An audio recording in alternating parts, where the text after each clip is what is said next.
everyone. It's Robert here from danceScape. In our community, we are so fortunate to have some amazing people, and one of them is Tom. Tom, you are with Heitech Software Solutions, AI business solutions provider. Tom and his partner, Elena, Yes. have been longtime students of ours now, initially with group lessons and now taking it another level with private coaching. Ballroom dancing was just something that got me into because it's specific, it's very precise and difficult. It is actually a lot harder, challenging, right? a lot harder than I thought it would be. We got the waltz first, yes, and then we transitioned into Tango, which I absolutely love. I love exactly. Tango. And recently it was Elena's birthday, and Tom did something amazing. Share a little bit of what you did. So obviously there's a lot of artificial intelligence development that's happening, and one of the things that we do is we test out all the latest toys.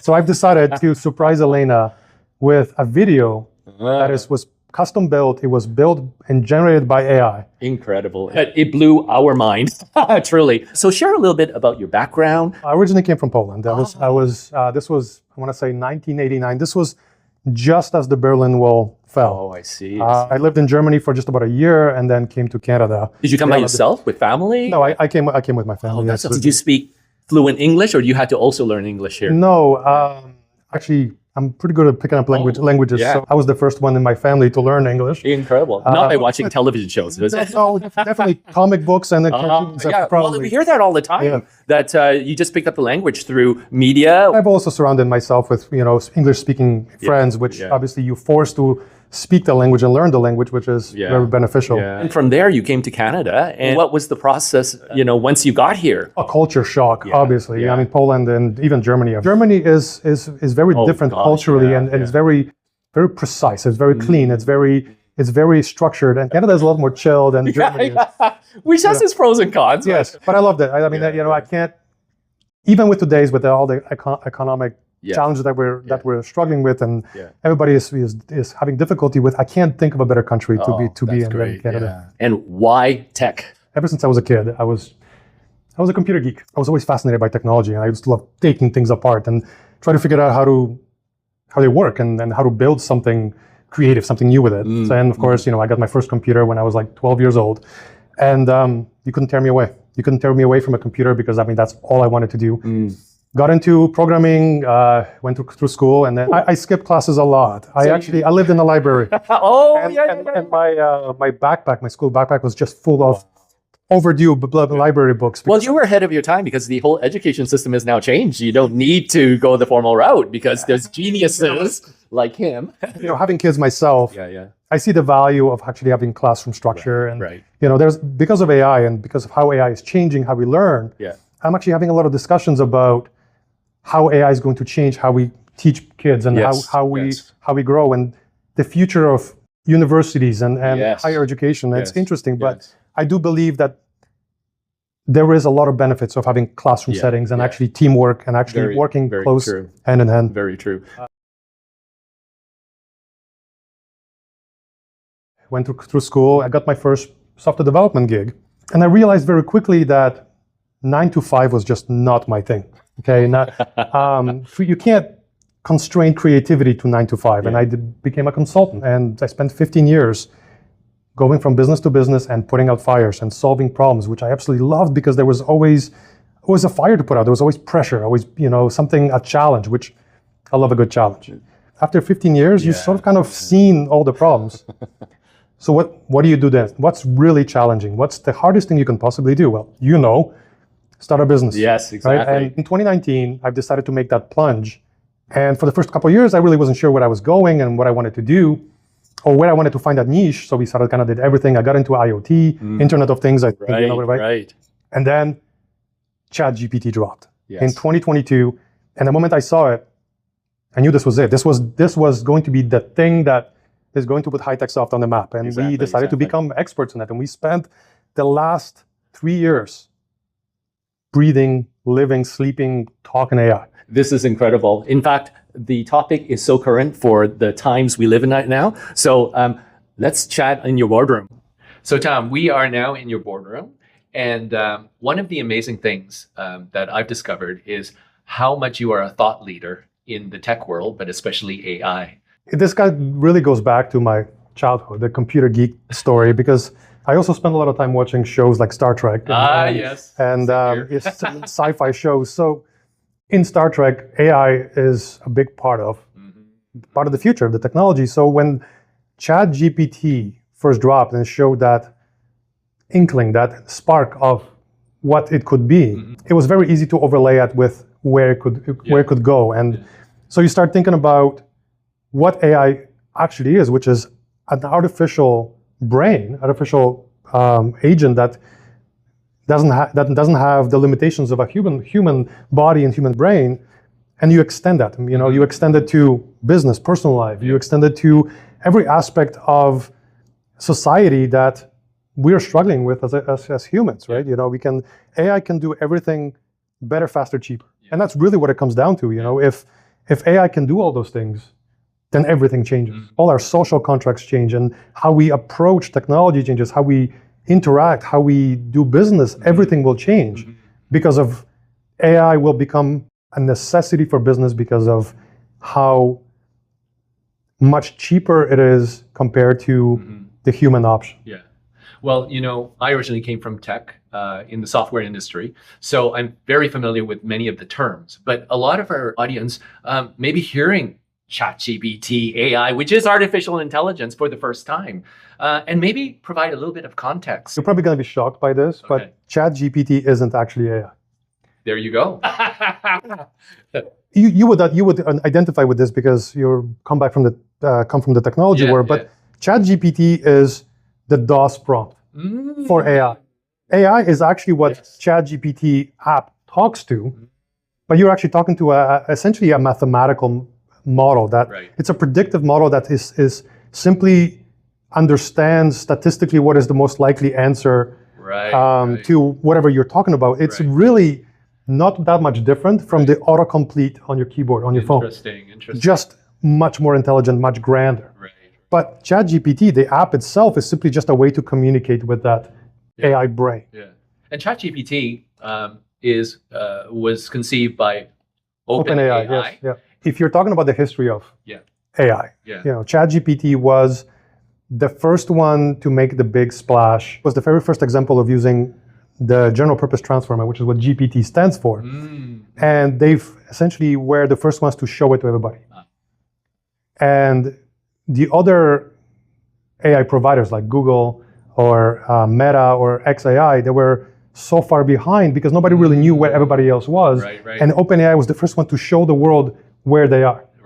And that's when the pressure came into on the other companies to not just catch up, but also to try to beat OpenAI. See, the challenge with AI development is that companies like OpenAI use AI to build better AIs, which means the progress is actually exponential.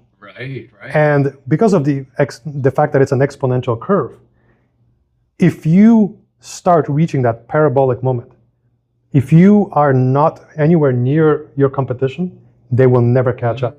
That's because it's parabolic, right? It's exponential, which is why Mark Zuckerberg is offering $1 billion salaries so that they will not be left behind. Because once you're behind, you will never catch up. And the vision of OpenAI changed. Initially, it was supposed to be the betterment of society and therefore a traditional nonprofit. Clearly, they've shifted to a more for-profit model, would you say, or not even that? Or they're trying to balance the two, I guess. You're right. It's about balance. It's about them finding their place. OpenAI, along with Google and Meta and all the other companies, they're at the forefront and they are literally changing the world. And that's a lot of responsibility. And how we approach that. And there is no book about it. There's no guideline about it because this has never been done before.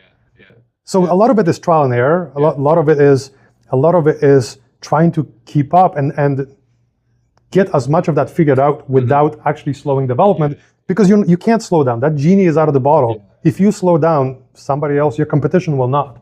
So there's pressure to advance that development of AI, but also to be able to develop some kind of a framework to do it responsibly. So because of that landscape so dramatically changing, I understand why OpenAI hasn't really found that place where they want to be, because on the one hand, Sam Altman is very talks a lot about curing cancer and talks about making the world a better place. But obviously running OpenAI is not cheap. No, exactly, I mean, we're talking billions and billions of dollars. I mean, it's the Stargate project that the biggest data center ever being built is projected to cost $500 billion. Whoa, incredible. It's an unimaginable amount of money.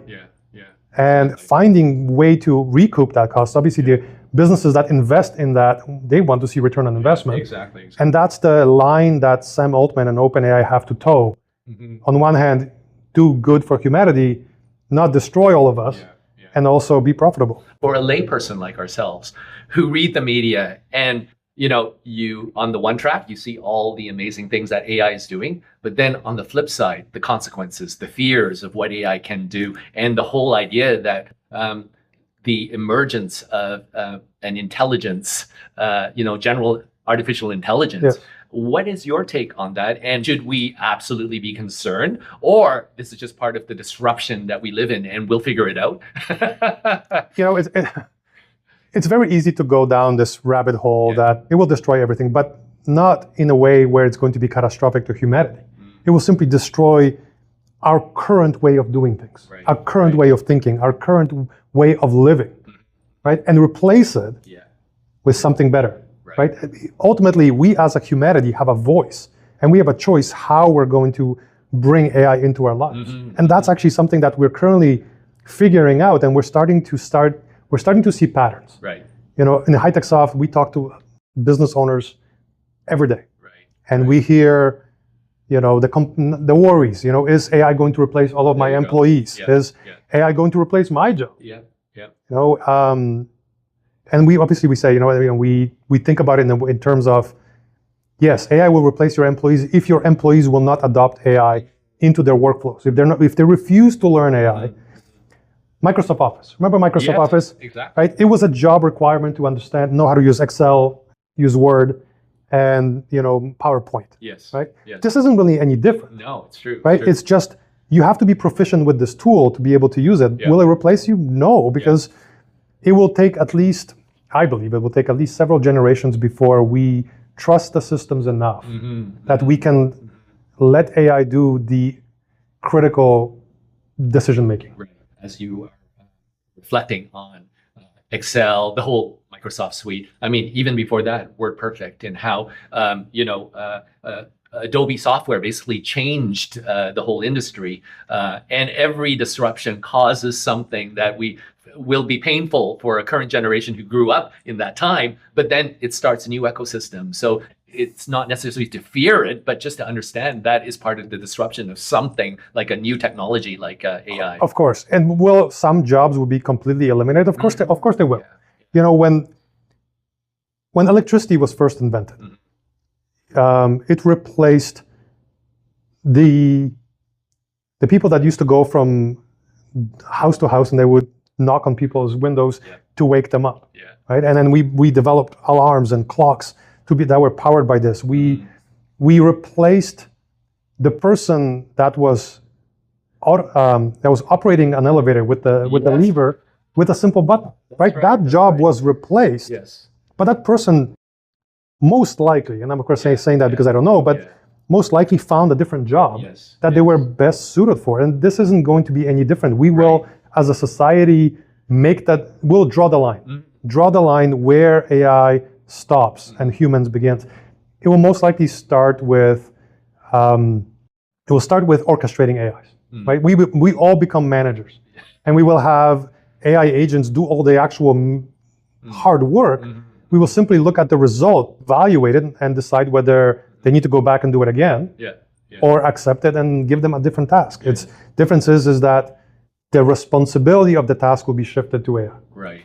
The responsibility of approving the task will be reinforced in humans.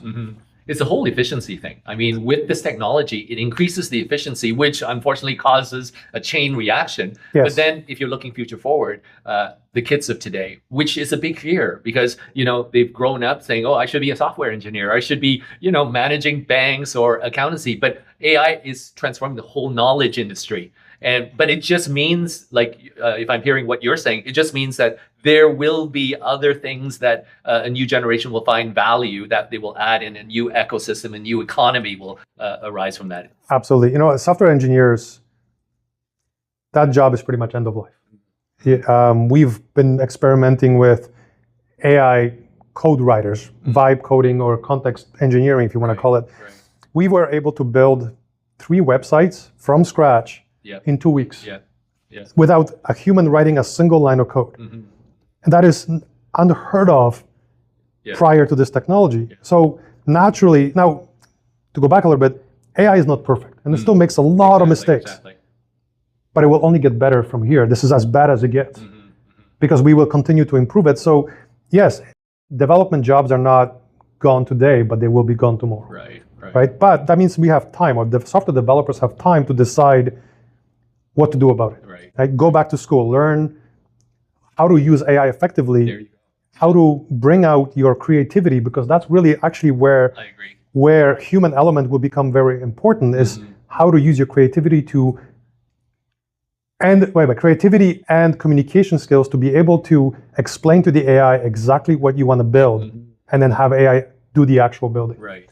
You've mentioned a lot of industry words, vibe coding, agents. Maybe share a little bit about what those terms are for someone who may not follow tech. Okay, and the implications of those. Vibe coding is probably one of the coolest technologies that I think it is, because I've spent my career as a software developer. Right? Which essentially, software development works like this. Somebody has a business requirement, right? A business would like a new website or a new tool.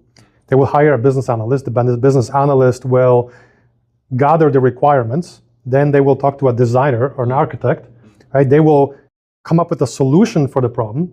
And then you bring in graphic designers, web designers, backend developers, the entire team to build the solution to a problem that started at the business level.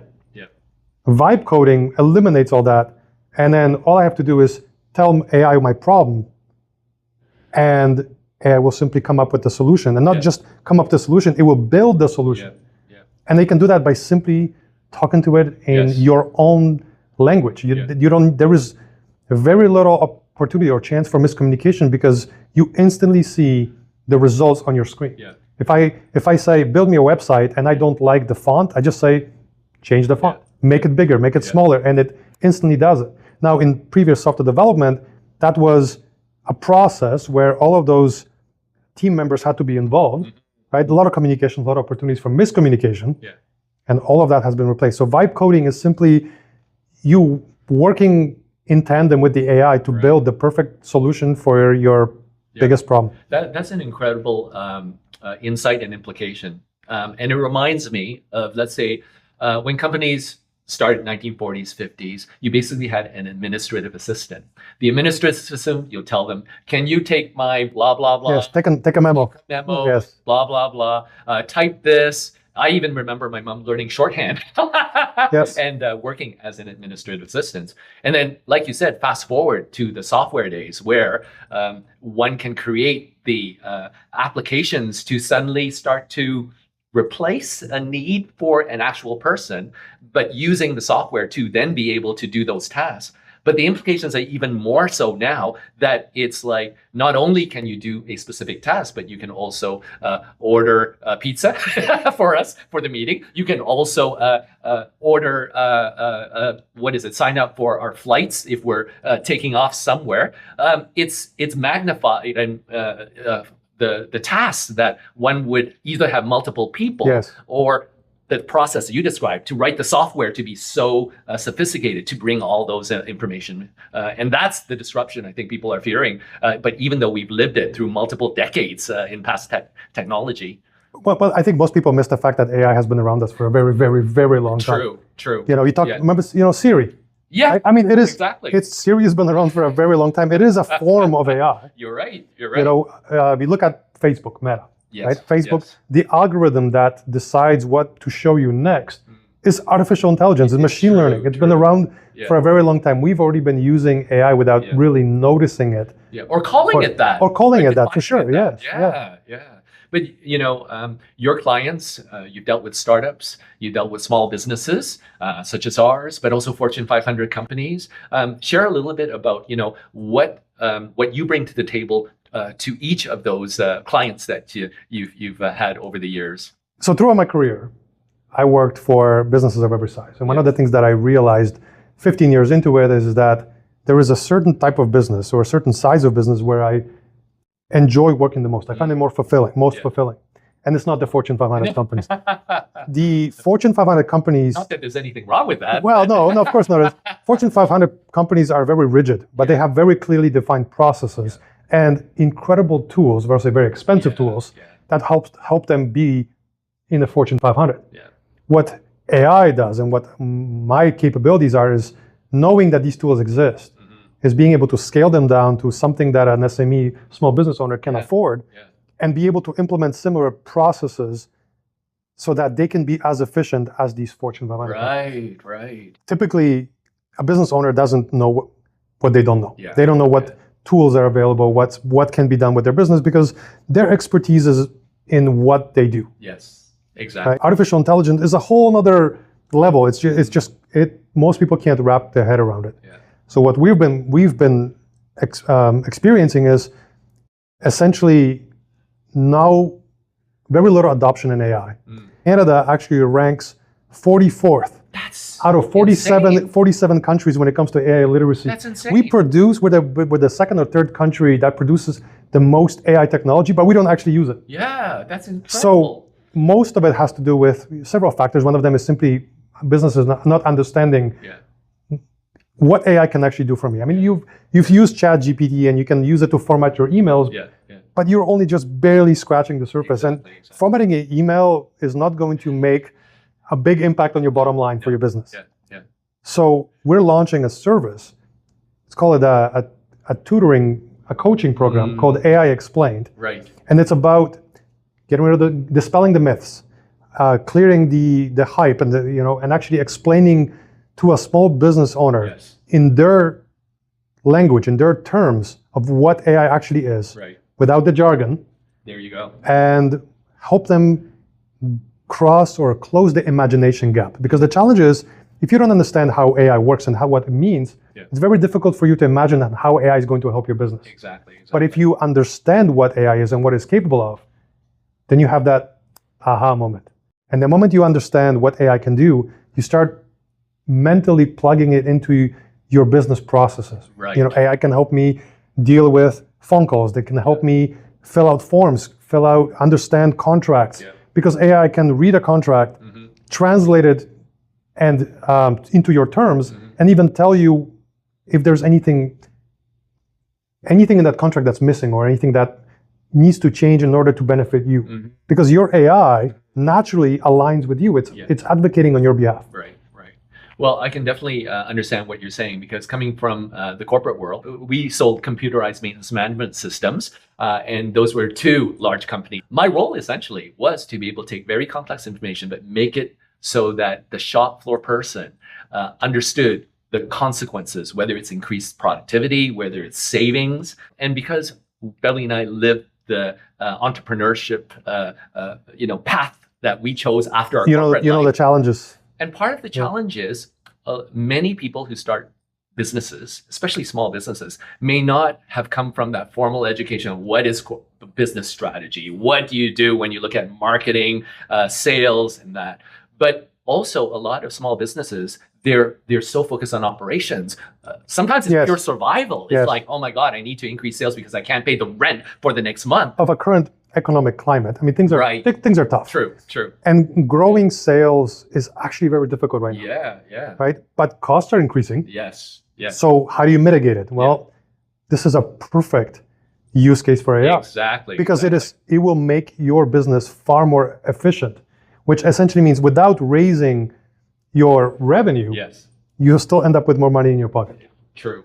And the other thing too is sometimes with small business people who are, especially in the creative field, are filled with so many ideas. And sometimes one doesn't have access to a board of directors or a team that can provide, like yourself, that can give objective information. But AI also provides that route for someone to be able to put all their ideas and another way to screen out some of the ideas. You know what? It's funny you should mention that because that's exactly what we've been experimenting with. We at Heitech Soft, we actually have a board of directors. We have a CFO, we have a CMO, we have a CTO, we have the entire board, including a CEO, essentially a digital twin of myself. And they understand everything that is happening within the business because they're connected to a common knowledge base. And then I can have a meeting with my board of directors and actually get feedback based on what is currently happening with the company. The way we have it set up is I don't have to explain everything to the AI what is happening because it's already connected to every aspect of a business. It can read the emails, it can read the documents. So we simply have a catch-up meeting. And the beauty of it, actually, this happened last week. I had this idea for an ad campaign. And I brought it to my AI CMO. And he shut it down. He said, you know what, I have a better idea. And why don't we do this? ChatGPT or Google Gemini is very generic because it has read every single book, right?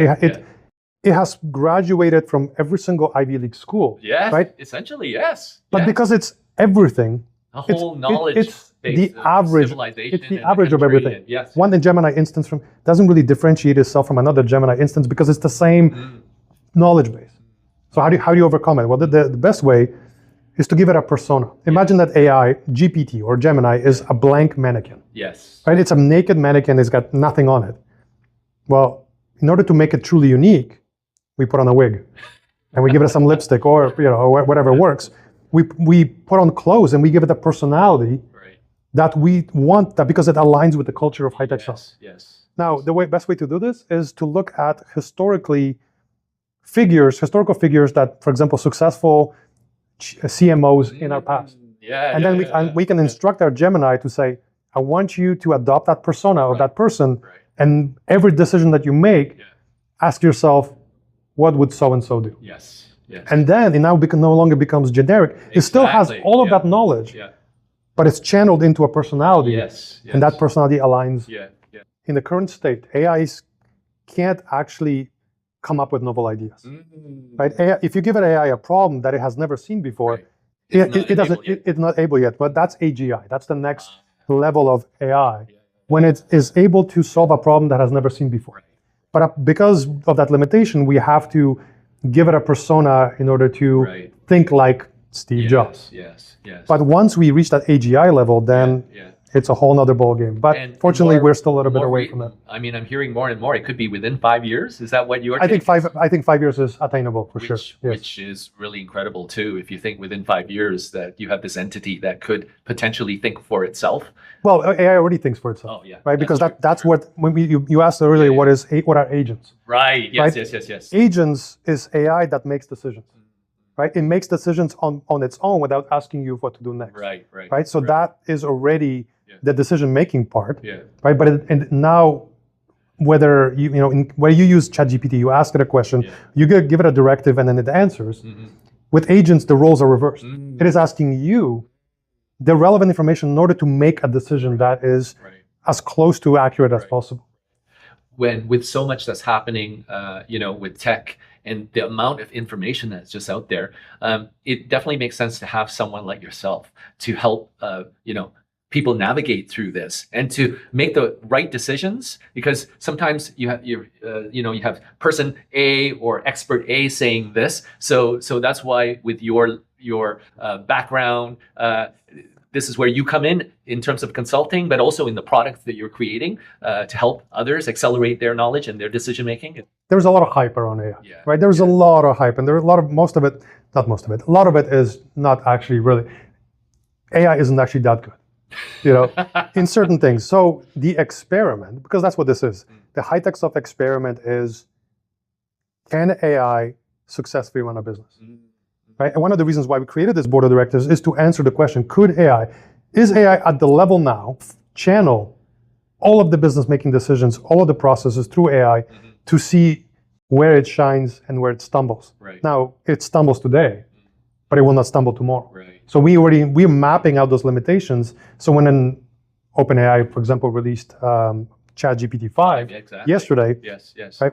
Immediately, those limitations that we've already identified, we put it against ChatGPT 5 to see which of these have been addressed. Right. Right? Heitech Soft is the experiment to see just how good AI actually is. Well, this conversation can go on for hours because there's so much to talk about. Not only are you a seasoned business person, obviously a thought leader in this industry, but you are also involved in so many other activities outside of business. You do volunteer work. Share a little bit about some of the things that you are involved with outside of the business and towards the community itself. There is an organization that I actually absolutely fell in love with. It's called 100 Men That Give a Damn. Oh, okay. And we have a Kitchener chapter, and we meet only quarterly. But during our meetings, everybody brings $100. Oh. Right? And we have 3 local charities that compete for the $10,000 grant. Oh, I see. So they have to present their case. They have to talk about what they do and why they do it. They have to field some Q&A. Right.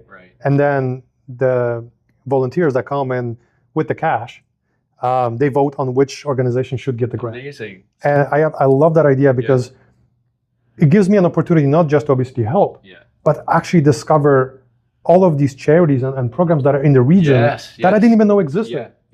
This is my way of keeping tab of what is happening in the region, where the need is, and where I can put my effort behind. You've also been a mentor to young entrepreneurs. Share a little bit about that. When I started out my business, I have a pretty good relationship with Humber College. I've taken on some mentorship duties to teach young entrepreneurs some of the biggest mistakes probably that I've made. It was just, myself starting a business because I didn't have a mentor. And I know what it's like not having the answers or being stuck and not being able to get the help that you need or just get advice. I love watching young entrepreneurs step out of the comfort zone, try something radical, take on risks, knowing that everything that they experience is for their own benefit. Through success and failure, all of those things shape them into eventually successful entrepreneurs. Exactly. I actually find that very rewarding. I'm on the same page with you. And I think nowadays it's even more important to have this intergenerational dialogue. And also, we are living in a time now, and you see it more in the venture press, about the single person unicorn. In the past, it used to be, okay, you had to go through traditional VC route to get the funding or build a small team that then creates the software. But now we're at a stage of where one person, maybe a young person, the next Steve Jobs, conceives of a thought and now can use AI to have a business case, immediately demonstrate that there's a demand for one's product and to scale it not in the hundreds of thousands or millions of dollars to the billions of dollars we're living in now in that technology space, right? It has never been easier to start a business. There you go. And not only that, a couple nights ago, had trouble sleeping. I was thinking my brain was going a mile a minute. And I had an idea for a software tool. Right? A friend of mine is getting into a business, and I was thinking like, how would I use AI to help them with their business? And I had this idea for a mobile app. Right. Now, normally, to get a working prototype, it is hundreds of thousands of dollars. There you go. It requires a massive team. Now I can always simply describe my idea to an AI, and I can watch it, build me the prototype, and actually test it within hours. Hours. Very true. I mean, that's something that is inconceivable. Yeah, it's very true. For us, because we've lived through tech, and also for you in particular, because you know that software processing. For me, marketing communications, the whole idea of being able to communicate and to specify what it is that one is describing, and the more information that one can feed the AI, the more precision you have. Not everybody has that. And that's why it's important, if you are living in this time and age, to get consultant, even at this stage, to help formalize this. Sometimes you read in the press, oh, it's so easy to do that, but it's relative. It's hard. Relative it's to hard. the people there. But at the same time, it provides the opportunity for young entrepreneurs, but not only young entrepreneurs, I feel even baby boomers who've done that first career and now they're looking at the next 30 years that they could start up something new, but then they feel disadvantaged because all the younger generation is so into their tech. So for someone like you, that is where the benefit of consulting with you would be so powerful to spearhead their creativity and their desire. One of the things that AI does incredibly well is it levels the playing field. True. Because you bring in that Fortune 500 knowledge with you for $25 a month. Yes. And you're right, it is about learning how to communicate effectively with the AI. You have to improve how you describe your problem to the AI, which naturally makes you better at communications. Yes. There are groups of entrepreneurs who feel that they are overwhelmed with all the tech buzz and that they don't feel confident in terms of scoping out business strategy. Many of them feel overwhelmed, but they are the most brilliant people that they just need to know that, yes, like with a little bit of consultative assistance that they can, match the current generation who's so used to all the current tech. It's interesting because as an entrepreneur, I accept failure. Yeah. Right? You cannot be terrified or scared of failing. Right? Failure is only a failure if you don't learn anything from it. But the hope is when you start a business is that you will reduce your failures before you run out of money. Right. You want to stop failing by the time your money runs out, because obviously then the business has failed, and then you either try again, look for another opportunity. You bring consultants in because you want to mitigate as many failures as possible. There you go. Right? But certain failures you have to have happen because you have to learn. Yeah. Right? You have to know what works, and starting a business isn't exact science. Yeah. Right? A lot of it is luck. Yeah. You can do everything right and still fail. That's true. It's a combination of things, and that's why I love it. Yeah. I love the thrill, the pressure, the unknown. Yeah. But personally, I'm a lot less risk averse than your typical person. Yeah. Yeah. Not everybody has that level of risk tolerance, and that's how you decide: am I willing to just try it and see what happens? Or is this important enough that I need to hire a professional? There you go. And bring somebody who knows what they're doing, and they're going to help me achieve what I need to achieve. Share with everyone how they can contact you, and also what's coming up in terms of your product that you're releasing. If you're curious about artificial intelligence and what artificial intelligence can do for you, check out AIexplained.ca. It's a course. It's a one-on-one session where we meet you at your level of expertise. And we will show you not just what AI can do, but how you can apply it to your business or your idea. That's awesome. Thank you so much, Tom. I'm sure this is going to be an ongoing series because I think it was a lot of fun. So it's been great. And your wealth of knowledge and your insights and your empathy, because you are an entrepreneur, you can relate to what everyone else is going. Thank you, Tom. That was awesome. That was great.